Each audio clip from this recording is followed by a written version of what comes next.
Goeienaand, good evening, fellow South Africans and citizens of the world. And yesterday on the Loving Life 2019 channel, I put up a video about the crisis going on with the water supply. And at the end of this intro, I'm going to be showing you some photos that are going to shock you. Because you're going to see a once pristine dam, waterways just full of crap, human crap. I'll tell you why. Municipalities whose sewage works are polluting the country's rivers and dams will soon have to remove their socks. The Department of Water, Sanitation and Human Settlements will set up a task team that quickly intervene where and when a pollution crisis arises. Now, we've had this promise so many times before in the past. Remember the South African National Defence Force? We're going to go and clean up the Vaal. But they ran out of money and they did nothing. So this is all poppycock as far as I'm concerned. Regardless, Marius Keat, the Director of Water Quality Management at the department, said, "We've been most reactive so far, now we're going to be proactive." He says an integrated water quality management strategy has already been approved in 2017 and will now be implemented. The team's focus will be on the issues, act strictly and give feedback to Parliament. That's good news for people who live along heavily polluted rivers and dams, but many say it's a case of seen as believed, because too many empty promises have already been made to them. Well, that's exactly my point. The community along the severely polluted Pinars River and Roodepoort Dam in Gauteng even recently asked the Human Rights Commission to help. They claim the river and dam were transformed into a dead body of water by the Baviaanspoort water purification plant of the Tshwane Metro. Advocate Hendrik van Staden, chair of the Roodepoort and Pinars Rivier Forum, said, "We hope that the HRC will force the state departments that must take responsibility to become involved." The Forum says in its submission to the HRC that several international regulations are violated by Baviaanspoort and that the government as well as the provincial and local authorities do not fulfill their constitutional duties. The Baviaanspoort plant is not properly maintained or managed, but no one wants to accept liability. It seems that the authorities or authority do not have the will to enforce existing laws and regulations. Raw sewage and untreated wastewater are released into the Pinars River almost daily. It ends up downstream in the Roodepoort Dam, where it is purified at high cost at the Magalies waterworks. It is then supplied to the city's residents as drinking water. Apart from the health hazards the Roodepoort's water poses to humans, fish life in parts of the dam is almost wiped out. The dam's run-in is, according to official zoning plan, a prohibited area precisely because fish and birds breed there, but the native fish species cannot live in the polluted water. Kobus Veld, who runs the resort at the dam, said, "What was once a bird and fish paradise is now one big silt dam for the city of Tshwane. The only way to remove the silt is to dredge the dam.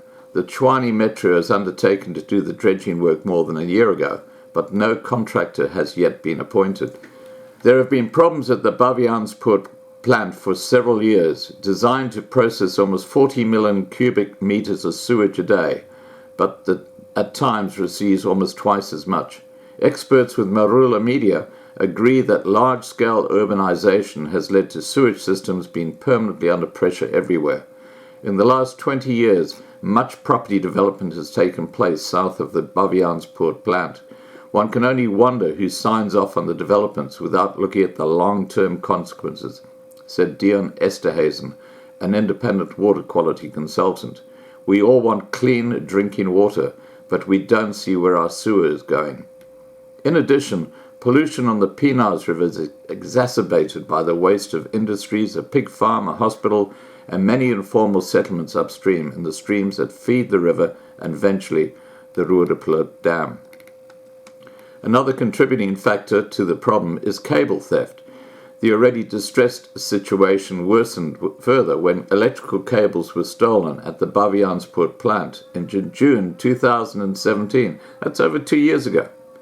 It was out of order for 3 days, but the new cables were carried away by thieves within a day. According to an internal letter from the Chwani Metro, the plant subsequently stood for 10 days and tons of raw sewage ended up in the Pinars River. Fell has repeatedly reported the pollution to its highest level over the past 2 years. A member of the Gauteng provincial legislature, Adriana Rundle, described the area as a disaster area after she personally went to investigate. The Chwani Metro's environmental management team also paid a visit, and in December 2017, the head of department, Mathabeli Kolisi, issued a so-called directive to his employer. It's on Chwani's, then city manager's Dr. Moketsi Masola order. In the directive, Kolisa confirmed that the Bavianspoort plant is not designed for the increased amount of sewage that needs to be processed daily. He also describes a lack of maintenance at the plant. There is not enough working equipment. Various monitoring contracts have expired. Sewer overflows have already contaminated the groundwater. Sewage has run into the public roads, and a raw sewage has landed in the storm water pipes. This is just disgusting. This is happening all over South Africa today because of the complete incompetence of the municipalities. Kolisa concluded, Bavianspoort Waterworks, and thus by implication also the Chwani Metro, violated the National Water Act, the Constitution and the Bill of Rights. Only 2 months after the directive was issued, the Department of Water and Sanitation, now Water, Sanitation and Human Settlements, finally intervened. The acting provincial head of the department, Dr. Tselio Ntili, then issued a second directive to Chwani. The heading made it clear that the municipality failed to take reasonable steps to prevent or stop pollution in the Pinars River. A long list of offences was included, and it appears that the department has already put pressure on Chwani long before the 2017 sewage spill to pay close attention to the problems at Bavianspoort. According to the second directive, Chwani led the department around the forest by pretending that everything was under control and a plan of action was in place. This was not true, and the department told the Metro to provide the department with its Bavianspoort plant within 7 days and stop dumping it. If the directive is not complied with, further steps would be taken against them. Chwani did nothing, and the department did not carry out their threats either. However, Sputnik Ratau's spokesperson said there were serious concerns about the pollution. The department hopes that the task team envisaged will strengthen our work. You can see why nothing ever gets done. It's all bullshit. A Chwani official who wants to remain anonymous says the department should have taken care of the municipality for a long time.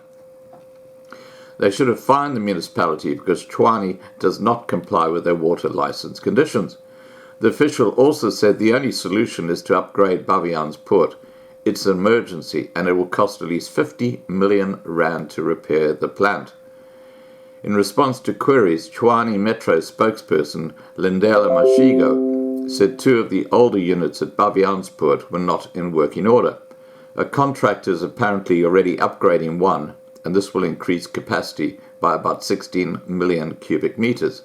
The upgrade will be completed in the current financial year.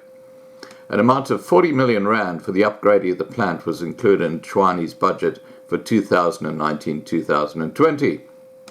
In the meantime, the Department of Environmental Affairs suddenly stopped supplying poison to riparian residents with which they kept the water hyacinth on the dam at their own expense. The plants thrive in Bavianspoort wastewater that is rich in nitrates and phosphates and crap. The dam can be covered with hyacinth within days, especially in warmer weather conditions. If the dam is impassable, water sports can no longer take place. Who would want to go and get in that water? You've got to be joking. Anyway, and recreational resorts and hotels on the bank lose business or even have to close their doors. Well, I can understand why when the dam is full of crap. You'll see in the photos in a minute. Earlier this week, the Ruurwag and Pinars Rivier Forum sent a letter to the attorney to the department asking who stopped the provision of the poison and why it was done. The letter refers to the Agricultural Resources Conservation Act, which states that water hyacinths have been declared a prohibited weed that should be eradicated where possible. The letter states the responsibility rests with the owners as well as the state. With the summer season at hand, the water hyacinth is going to increase rapidly, and all our previous efforts to control the plant will be in vain. Well, that's pretty well typical of what's going on around South Africa. It's a complete and utter disgrace when it comes to municipalities and the way they're looking after the services for the ratepayers. Alright guys, please remember to subscribe to be kept informed. I'm going to attach a whole bunch of pics now you can have a look at. Please remember to ring the bell to get the updates.